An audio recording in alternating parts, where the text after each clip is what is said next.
start, and it'll end up 35-65, Lee, and then they're going to deny the contract. Yep, Lee, I agree. One win versus Ortiz, it doesn't make up for like fucking 300,000 tickets being sold in this guy's last 3 fights. This guy out soccer arenas, people. Yeah, you guys this really guy don't is get pushing the numbers, man. He's doing it in England. He's not doing it like a Klitschko in Russia or Croatia. This guy's doing it in the middle of England. He's drawing numbers on HBO. People are into him. When he comes to America the first time for a big fight against somebody like Big Baby Miller, it's going to be huge. And another thing is he spends so much time in Dubai. I won't be surprised if the heavyweight championship is held there one night under Anthony Joshua. Why not? And he breaks the gate for, Dubai. They're going to give this. I don't have a problem with Dubai. It's no different than doing it at the Venetian. He loves being out there. Right. Yeah. Bob Arum has done international stuff and tried to crack those markets forever. And it's smart. It's good money. Yep. Mikey Garcia. I'd rather fight Errol Spence than Lomachenko. Yeah. No shit. Really, Mikey? Rocket scientist Mikey Garcia has decided that Errol Spence might be an easier fight than Lomachenko.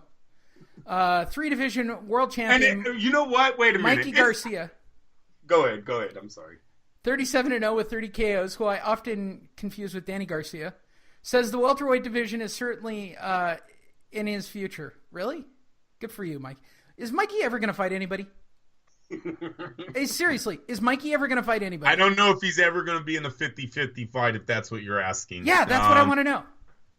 A lot of people thought Terrence Crawford and Gamboa, whereas that 50-50 fight at lightweights, he skipped. Lomachenko, 50-50 fight, he skipped. Miguel Cotto, 50-50 he wants fight. Keith Thurman, for God's sake. He doesn't. Listen, this is what I'm thinking, Lee. Listen, if he said challenges Spence, we all know what these two are going to do. Oh, it's not big enough. We're going to make so much more money if we wait, right? So now they get to wait a year, 2 years, whatever the hell they want. Oh, Lomachenko, Mikey? Lomachenko's a super fight right now, and that's why you don't want to fight him. You know damn well that your name has to go on that paper if they make that offer to you. That's why he doesn't want it. You could play you can play the little game of, oh, me and Spence just isn't big enough. Oh, but I really, really want to fight him, guys. But in the meantime, I'm going to do my mandatory. Stop it. I'm done. Mikey Garcia has failed me as a pro fighter. I'm sorry. I loved the kid when he was young. I still watch him. Don't get me wrong. But as a pro fighter, he's failed me because I used to say this kid is the future. I'm tired of these PBC guys acting like, oh, I'm the future. The future's now. You're elite right now. You should be making boxing way bigger right now, not the future. Stop it. Showtime to debut a YouTube show. I don't even know why this gets a press release. Showtime, continuing to expand its position in combat sports, is going to do a twice monthly 30-minute show for basically YouTube. I'm not shitting you. It'll probably be Facebook or YouTube based on the way they're announcing this. They're going to premiere it before Deontay Wilder, Luis Ortiz. It's going to be hosted by Brendan Schaub, if you don't know who that is, former UFC fighter, very funny stand-up comedian. Oh, wow. Look at that, Lee.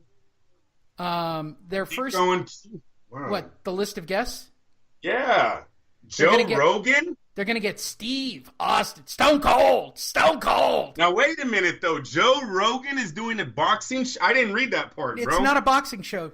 It's not a boxing show. What is it? It's a fight show. It's Fight Net Radio. Oh, below the belt host. Okay. It's a fight show. It's everything. It's everything. You got Steve Austin. Boxing. They're smart. Steve Austin gets you wrestling. Paul Malignaggi gets you boxing. Joe Rogan gets you UFC. Man, maybe someone listens to Lee Honish. I was ahead of my time. Hey, Lee, that's why I put this in there. I was like, oh, look at this. This is what Lee always talks about. No, they're doing a 30-minute Facebook or YouTube show. They're not saying how they're going to produce it. It's not going to be on any network TV. Okay, I'm just telling you. Brendan Schaub is an amazingly funny stand-up comedian these days. He travels all over the country. You can go see him at the Comedy Store. He's out there all the time. Stone Cold's got a podcast that is epically large right now. Paul Malignaggi is Showtime's regular announcer, so they're dragging in that crowd. Joe Rogan has the #1 podcast in the world. Isn't Showtime just beating the shit out of HBO right now? They're just smart. They're just throwing it all out. What is wrong with HBO? They're just trying to drag anybody who's into violence over to Showtime. And I also think that's probably the sign that the UFC will be signing with Showtime. By the way, for anybody listening, that's originally what Fight Net Radio was supposed to be. I just got way out of control. Yep. I was way ahead of my times when I did this show. Yep. Oh, the shit we did on this show. But it was boxing, MMA, and wrestling. Yeah, it sure was. Now I'm too lazy to do any of the other stuff. I am. And honestly, the next big trend is grappling, right? I mean, like actual collegiate grappling and jiu-jitsu. That's fucking huge. Like that market is so big. I don't even know what to do about it. It's so big. Yeah, one of my nephews did his last senior or high school career is over. Did he get a scholarship? He's going to go to a junior college. Both of my nephews are going to attend Modesto Junior College and get on their wrestling. They have a wrestling program? Yep. Yes, sir. I actually watched the high school CIF championships yesterday. It was great. Nice. It was awesome.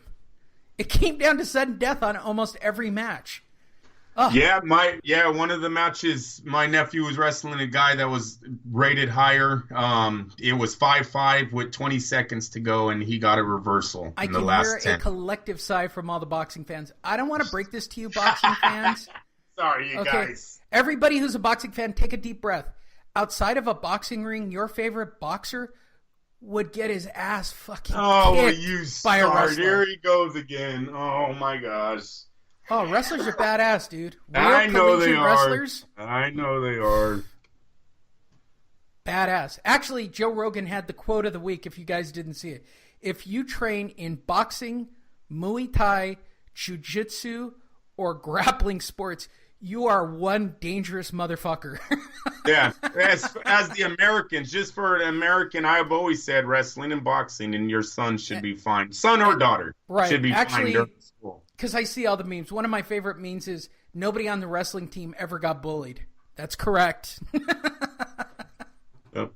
Jermell Charlo takes on Hugo Centeno. It's now pushed back to April 21st. Sad. Who cares? I like that matchup. You know, they're both. Listen, these guys are both prospects. I know the Charlos are not. They're pushed like they're superstars. Exactly. They act like they're superstars. These guys have done nothing but beat up prospects. So yes, well, this was another prospect fight. No, I was into it. I'm glad they at least they rescheduled, right?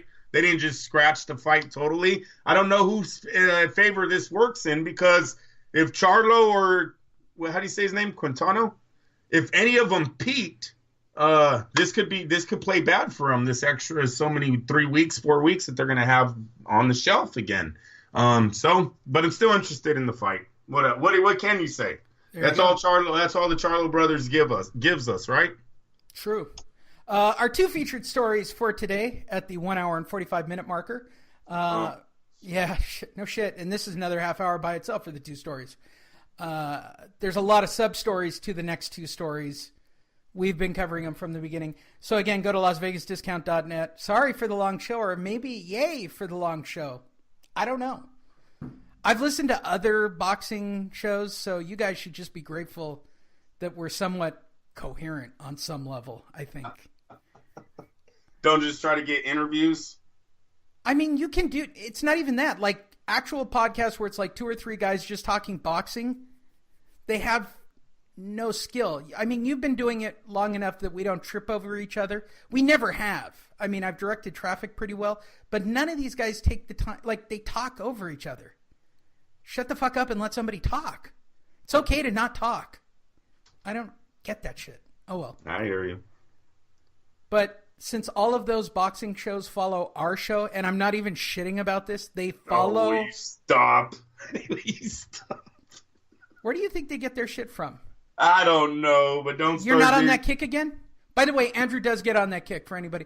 I'm just trying to liven it up. We're going to talk about the same 2 dead topics we've been talking about. What do you mean? What's the final 2 topics? First topic, Dana White says no deal with Floyd yet. Oh, yeah. So for the last 2 weeks, if you've been following social media, Floyd's been beefing up and taking pictures in a cage, hanging out over at the UFC Central.